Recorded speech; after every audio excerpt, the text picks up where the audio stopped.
কুটিয়াদির ভাইয়েরা, হাতে পায়ে ধরে বলি, যাদের পাশে এতিম আছে, এতিমদের সাথে কোনোদিন খারাপ আচরণ করবেন না।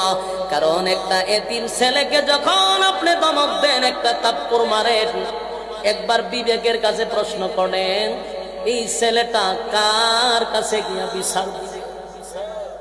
তার তো মা নাই, তার তো বাবা নাই, কার কাছে রে বিচার দিবে? আমি মাঝে মধ্যে অনেক সময় এতিম কিন্তু আমিও ফালি। আমার মাদ্রাসায় প্রায় অনেকগুলা ছাত্র আছে যাদের মাও নাই বাবা নাই, এদেরকে আমি লালন পালন করি। এরকম অনেক ছাত্র আছে।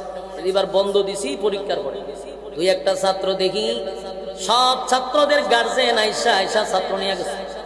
দুই চারটা ছাত্র দেখি মাদ্রাসার চতুর্দিকে আলি ঘুরে, কিরে বাড়ি যাস না কা?